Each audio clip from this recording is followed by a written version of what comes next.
आवासीय पट्टे के लिए पूर्व में कैबिनेट मंत्री रहे और वर्तमान में सुवासरा विधायक हरदीप सिंह के आश्वासन के बाद भी महिला काट रही है नगर परिषद के चक्कर। जी हां, मामला है मंदसौर जिले की सीतामऊ नगर परिषद का, जहां पर एक महिला पिछले कुछ महीनों से नगर परिषद के बार बार चक्कर काट रही है, लेकिन उसको नगर परिषद आवासीय पट्टा प्रदान नहीं कर रहा है। महिला का कहना है कि उसको बार बार आश्वासन दिया जा रहा है, लेकिन आवासीय पट्टा नहीं दिया जा रहा, जबकि पूर्व में कैबिनेट मंत्री रहे और वर्तमान में सुवासरा विधायक हरदीप सिंह डंग ने भी महिला को आश्वासन दिया था पट्टे देने का, लेकिन उनके आदेश को अभी तक कोई पालन नहीं हुआ है। वहीं इस मामले में नगर परिषद अध्यक्ष व परिषद अधिकारी ने भी रखा अपना पक्ष, जाने उनकी मुंह जुबानी।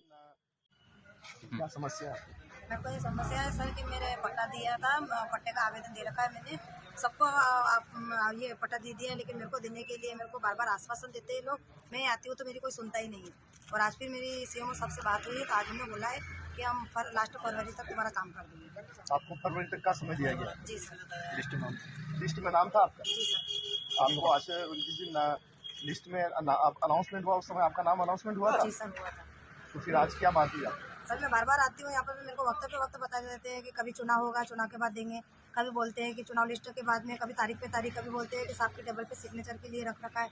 कभी क्या आश्वासन देते हैं, कभी क्या आश्वासन देते हैं सर। मेरे को कभी बोलते 15 को आना, कभी 17 को आना, कभी 16 को आना, कभी गुरुवार को आना।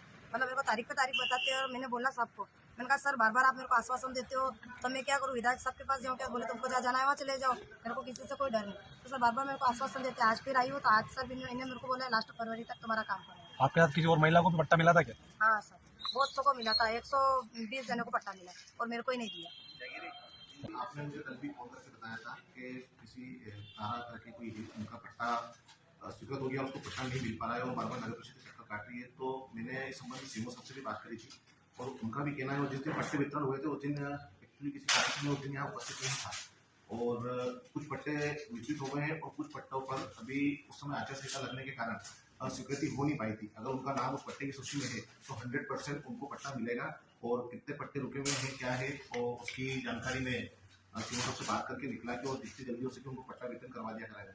और आपने ऐसा बताया कि कुछ पट्टे गलत तरीके से भी दे रहे हैं, तो मेरा आपसे ये आग्रह है कि आप मुझे उसकी जानकारी दीजिए। अगर वाकई में पट्टे गलत वितरण हुए तो उनको हमारे द्वारा प्रस्ताव बना भेजा जाएगा और उनको निरस्त कर दिया जाएगा। हमारे साथ यहाँ मुख्य नगर पालिका अधिकारी भी मौजूद है। सर, महिला को पट्टे नहीं मिल रहे, क्या कारण है? आप अधिकारी है इस एक्चुअल पोजीशन ये है कि उस महिला का जो है पहले सर्वेक्षण में नहीं हुआ था, जो 2022 में हुआ था। इसके बाद फिर हमने फिर से पुनः सर्वेक्षण सितंबर 2023 में करवाया और उस सर्वेक्षण में हमने उसको जो है अस्थायी पट्टे के लिए सर्वेक्षित किया, क्योंकि वो जहाँ रह रही है उसको अस्थायी पट्टा वहां पर दिया जा सकता है।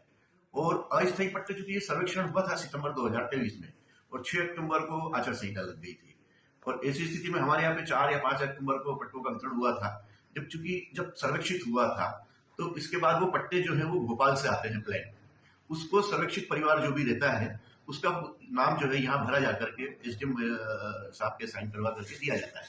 उसके पश्चात आचार संहिता लगी, आचार संहिता के बाद में अभी प्रक्रिया चली रही है और जब जैसे ही उसके ब्लैंक पट्टे आते हैं वहां से भोपाल से, हम लोग यहाँ से मांग कर रहे हैं और आएंगे, जिस दिन आएंगे हम नेक्स्ट उसके विदिन 1 वीक उनको पट्टे दे देंगे। सर, ऐसा भी आरोप है कि कुछ अपात्र लोगों को शिकायत लगी है कि कुछ अपात्र लोगों को भी पट्टे वितरण किया है, के बारे में कोई जानकारी है? आपने कोई जांच की? नहीं, मेरे पास अभी ऐसी कोई संज्ञान में आई बात नहीं है और यदि कोई संज्ञान में आएगा ऐसा और अगर वो अपात्र होगा तो उसकी निरस्त करने की कार्रवाई एसडीएम साहब के माध्यम से की जाएगी।